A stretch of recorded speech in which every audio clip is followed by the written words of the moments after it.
안녕하세요. 스타트업 세우입니다. 정말 오랜만에 영상을 준비했습니다. 제가 오늘 영상을 준비한 이유는 바로 디딤돌 R&D 사업에 대한 합격 전략을 소개하기 위해서입니다.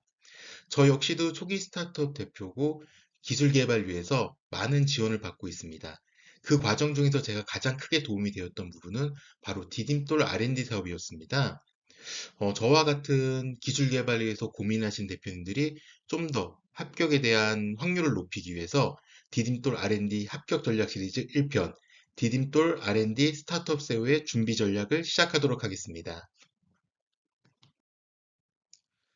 아마도 많은 대표님들이 디딤돌 R&D 사업에 대해서 들어보신 경험이 있으실 겁니다. 정확한 명칭은 창업성장 기술개발 사업이고 창업기업에 대한 전략적 R&D 지원을 통해서 기술 기반의 창업기업의 혁신적인 성장 및 창업 강국으로의 도약을 위한 기술개발 지원 사업입니다. 여기서 가장 많이 나오는 부분이 전략적 R&D, 바로 기술 개발이라는 겁니다. R&D 사업을 준비할 때 머릿속에서 절대로 떠나보내야 되지 않는 것은 바로 기술 개발을 해야 된다는 것입니다. 2023년도 창업성장 기술개발 개요가 발표됐습니다. 여기서 두 가지 부분만 참고하시면 되고요. 첫 번째 사업 내역은 디딤돌 최대 1년 1억 2천만 원 지원이라는 것입니다. 2021년도에는 1억 5천만 원이었는데 2022년도, 2023년도에는 1억 2천만 원으로 금액이 줄어들었습니다. 두 번째로는 상반기 지원 과제가 첫걸음들은 다양하게 있었는데 2023년도는 창조경제혁신센터 연계 과정만 현재 모집을 하고 있습니다. 어, 디딤돌 R&D 사업에 대해서 많은 유튜버 분들이 영상을 많이 준비하신 걸로 알고 있고요. 저는 디딤돌 R&D 사업에 대한 소개를 하는 것보다는 어떻게 하면 합격할 수 있는지에서 더 집중하도록 하겠습니다. 제가 작년에는 주로 창업 패키지에 대해서만 소개를 드렸습니다. 그 이유 중 하나는 제가 R&D 사업을 실제로 많이 진행해 본 경험이 부족했다고 생각을 했었고요. 저는 작년도에 3개의 R&D 사업에 지원을 했고, 네, 모두 선정되었습니다. 디딤돌 R&D, 서울시 매칭 사업, 그리고 지방 창업 지원 기반 조성 사업에 선정된 경험이 있다 보니까 저희 구독자분들 아니면 저희 카페 멤버분들한테 좀 더 정확한 정보를 전달할 수 있기 때문에 이런 어, 전략을 좀 준비했습니다. 저와 함께 창업 패키지를 준비하셨다면 이번엔 R&D 과정을 같이 준비하셨으면 합니다. 시리즈 일정을 좀 말씀드리겠습니다. 저도 개인적인 사업을 좀 진행하다 보니까 업로드 준비가 좀 늦었습니다. 그래서 오늘 찍는 영상은 1월 22일 날 첫 업로드가 진행되고요. 업로드는 주 2회 진행될 예정입니다. 내용은 많은 분들이 좀 도움받을 수 있는 준비 절차, 그리고 R&D 사업과의 차이점, 아마 가장 크게 관심을 받을 부분이 바로 R&D 사업계획서의 작성 방법입니다.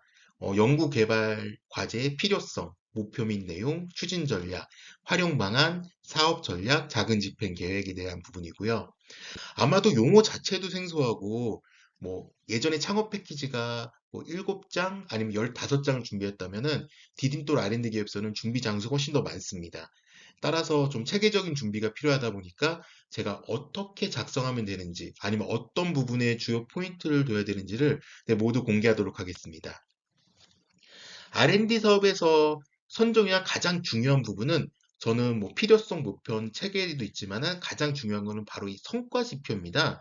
R&D 사업을 통해서 어떤 것을 개발할 것이며 어떤 부분을 성과를 어떤 부분을 확인할 거에 대한 이 성과 지표에 대한 부분은 별도의 트랙으로 제가 빼서 안내해 드리도록 하겠습니다. 그리고 마지막으로 저만의 R&D 합격을 위한 필수 팁의 공개와 R&D 합격의 서류에 대한 공개를 진행하도록 하겠습니다.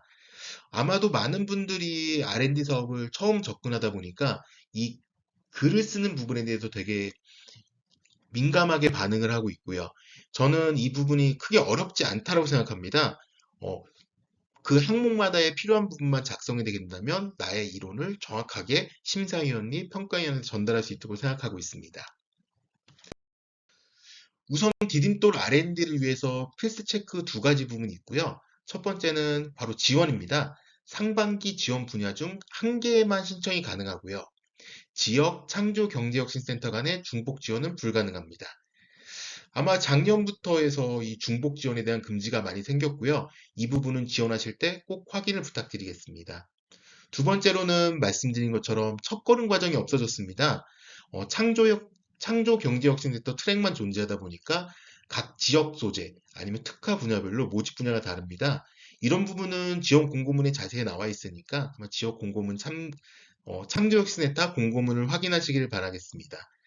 마지막으로 가장 중요하게 하는 부분은 결국에 접수 기간입니다. 2월 6일이다 보니까 미리 준비하시기를 추천드립니다. 저희 경험으로 바탕으로는 SM택이라는 사이트에 미리 가입되어 주셔야 되고요. 회사 멤버분들도 미리 가입을 해서 다양한 혹시라도 그 절차 때문에 지원을 못하게 되는 부분을 방지해야 되기 때문에 이 부분 미리미리 준비하시기를 추천드립니다. 생각보다 어렵더라고요. 디딤돌 R&D 과정에서 계속 머리에 두셔야 될 부분은 이 기술 개발이라고 말씀드렸습니다. 제가 계속 구두상으로 R&D 사업 계획서라고 말씀드렸지만은 실제적으로는 연구개발 계획서입니다. 디딤돌 R&D 창업성장 기술 개발 사업은 연구개발 사업이다 보니까 연구개발 계획서를 제출한다는 것입니다. 결국 사업 계획서와 좀 다르다는 부분이고요. 가장 중요한 부분은 계속 강조하지만 기술을 개발해야 된다. 이 명제를 벗어나면 안 될 거로 생각되고 있습니다.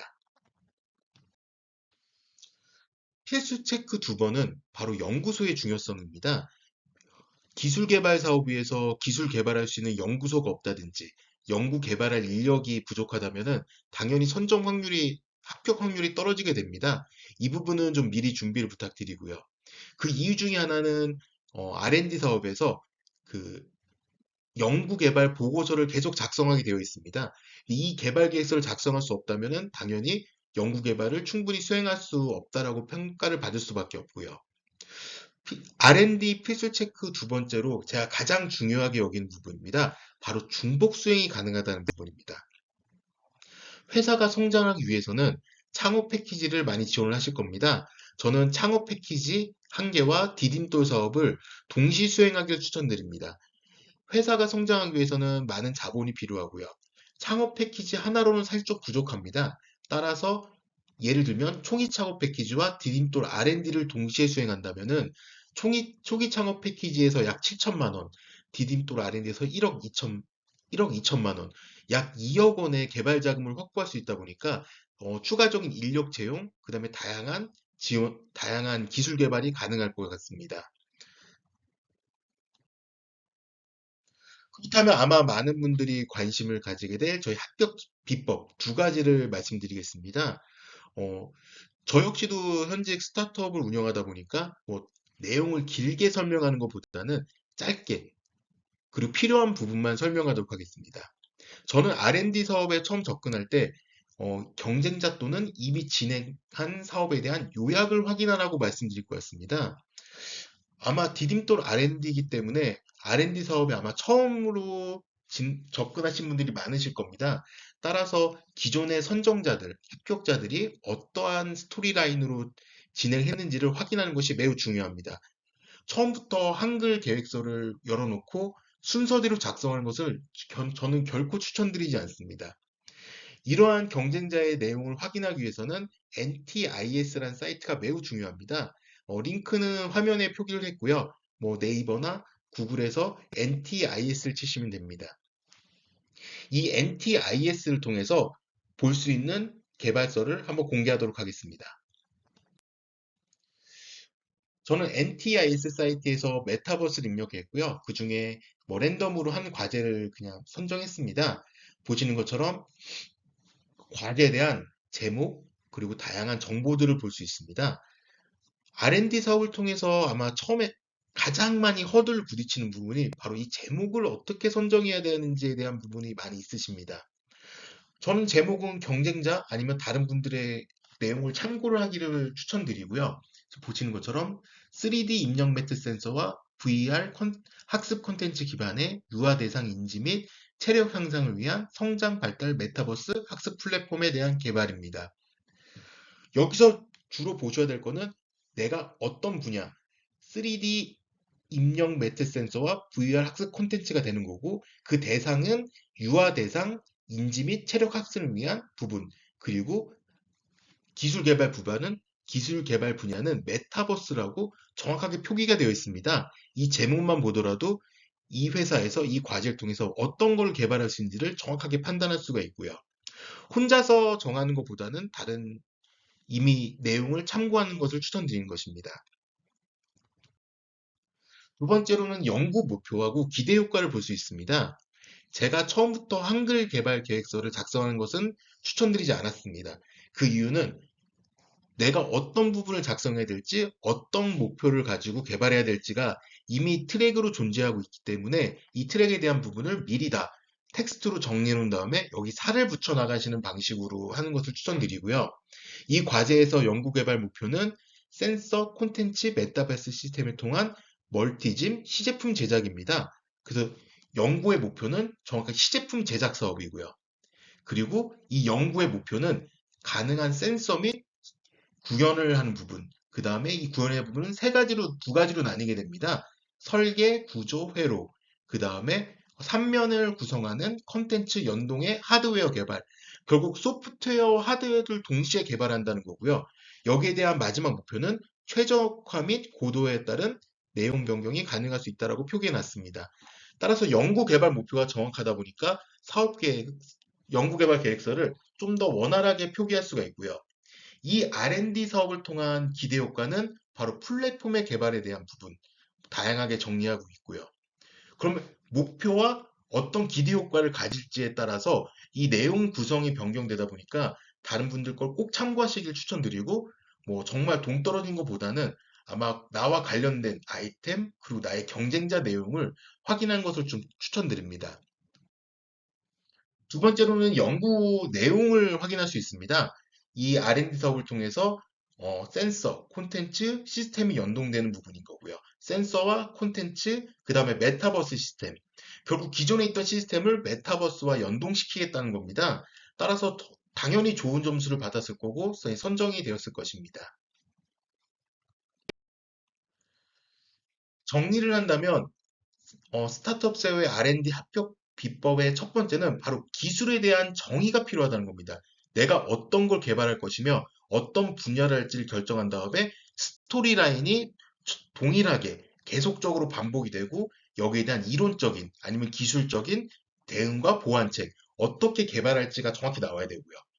두 번째는 심사위원의 수준의 차이가 있습니다. 기존에 많이 경험하셨던 창업 패키지, 예창패와 초창패는 주로 변리사, 창업가, VC, 연구원 등이 심사를 진행했다면 디딤돌 R&D는 분과가 구성되어서 연구원 또는 교수님 등 전문 분야 인력이 참여하게 됩니다. 따라서 기술적인 가치, 내 기술이 어떤 걸 정확히 개발할지, 그다음에 독자적인 가치에 대한 정의가 분명히 필요하고요. 이런 부분에 대한 부분을 미리 초안을 텍스트로 작성해 놓은 다음에 이 텍스트를 가지고 사업 계획서로 옮기게 된다면은 좀 더 이론적으로 완벽한 아니면 논리적인 연구개발 계획서를 작성할 수 있을 것입니다. 두 번째로 말씀드릴 수 있는 비법은 바로 제가 지금 받았던 종합평가 의견을 공개했습니다. 많은 분들이 기술 개발 사업이라 그래서 기술만 중요하다고 판단하는 경우들이 많습니다. 하지만 심사위원들이 평가할 때 이 기술이 사업성이 어느 정도 있는지 아니면 이 기술이 실현 가능한 기술인지를 평가를 받기 때문에 평가 점수표를 공개하는 것보다는 제가 받았던 종합평가 의견을 한번 보여드렸습니다. 저는 종합평가 점수에서 69점을 받았고요. 가점 1점 포함해서 종합평가 점수 총 70점을 받았습니다. 많은 뭐 유튜버나 다른 분들이 이 가점이 중요하다라고 많이 얘기하십니다. 저는 가점이 중요하지 않다라고 말씀드리는 건 아니고 실제로 가점보다는 이 연구개발 계획서가 얼마만큼 완성도가 있는지 감점을 받을 수 있는 영향이 적는지가 더 중요하다고 말씀드릴 수 있고요. 제일 첫 번째 받는 부분은 바로 기술성 및 기술 개발의 역량입니다. 과연 이 회사가 기술을 개발할 수 있는 역량이 있는지, 이 기술에 대한 검토가 끝났는지, 이 기술에 대한 어느 정도 고민을 했는지에 대한 부분을 저희 평가를 받고요. 제가 받았던 부분은 QR코드와 접목해서 보안 기술이 적정히 제시되어 있으며 보안 기술의 접목을 바탕으로 해결책이 마련되어 있음. 저는 기술 개발만 표기한 게 아니라 이 기술이 개발됐을 때에 대한 현재 문제점과 거기에 대한 대응책도 제기를 했습니다. 가장 중요한 부분은 꼭 기술 개발만 중요한 게 아니라 이 기술 개발에 따른 완성도 아니면 기술 개발 가능성을 계속 언급해 주시는 것을 추천드리고요. 두 번째로 바로 사업성입니다. 이 부분이 가장 어렵습니다. 제가 다양한 사업 계획서, 연구 개발 계획서를 작성하면서 받았던 평은 사업성을 강조하면 기술성이 부족하다. 또 기술성을 강조하면 사업성이 부족한 것 같다는 평가를 많이 받습니다. 저는 적정하게 비율은 맞아야 된다고 보고요. 아까 비법 1번에서 말씀드린 것처럼 연구의 창업 패키지와 R&D 사업은 다릅니다. 예를 들어서 예창패, 초창패는 사업성에 한 7 정도의 비중을 둔다면은 R&D 사업 계획서는 기술 개발에 7을 주되 사업성을 절대로 무시하면 안 됩니다. 지금 보시는 것처럼 기술 개발이 성공한다면 어떠한 기술적인 가치와 사업이 가능한지, 결국 R&D 사업은 국가 자금이 들어가는 부분입니다. 국가 자금을 통해서 개발된 기술이 얼마만큼 보편화될 수 있는지, 아니면 어떻게 활용될 수 있는지는 매우 중요한 포인트입니다. 그리고 마지막으로 이 기술에 대한 종합적인 평가를 받았습니다. 저는 이 합격 비법 2번에서 이 부분을 강조하고 싶습니다. 많은 분들이 지나치게 겸손합니다. 시장에 대해서 가장 많이 하는 부분은 심사위원이 아니라 이 스타트업을 운영하시는 사업을 하시는 대표님입니다. 이건 이래서 안 되고 저건 저래서 안 되고 또 텍스트로 표현되는 글에 그걸 반영하십니다. 실제 기술적으로 이걸 개발했을 때 이 부분에 한계가 있다 보니까 이 한계점에 대해서 표기를 하고 제가 강조하는 부분은 아직 만들지도 않았으며 그걸 만들기 위해서 기술 개발 지원을 받는데 이 기술에 대한 한계점 및 문제점들을 내가 표현한다면 실제적으로 선정 확률이 떨어지고 근로평가 받는 부분이기 때문에 더 낮은 점수를 받을 수밖에 없습니다. 저는 마인드 컨트롤이 필요하다고 생각하고 있습니다. 모든 문제점에 대한 대응과 준비점이 필요하지만은 실제적으로 가장 중요한 거는 겸손함이 아니라 국가 지원이 진행되게 된다면 이 사업을 성공적으로 만들어 나갈 수 있을 거에 대한 대응책과 이 부분을 심사위원회 설득하는 과정이 중요하다고 봅니다. 아직 만들지도 않은 R&D가 성공할지 실패할지는 판단할 수 없습니다. R&D 사업은 실패하진 않습니다. 정확하게 내가 만들어 성과 지표를 평가받으면 되는 부분이다 보니까. 하지만 첫 번째, 대표자가 안 된다라고 생각하는 과정에 결과적으로 국가 지원이 진행되지는 않습니다. 꼭 이 부분을 말씀드리고, 예창패, 초창패, R&D 전략 과정 모두 다 동일합니다. 대표자인 제가 이 사업은 진행이 된다. 이 기술은 개발이 가능하다라는 확신이 있어야 되고, 이 확신을 글로써 표현하면 선정 확률이 매우 올라갑니다. 저는 스타트업 CEO 커뮤니티를 운영하고 있습니다. 저희 CEO 커뮤니티, 스타트업 세오 커뮤니티에는 다양한 사업 계획 샘플 및 다양한 정보들이 표현되어 있습니다.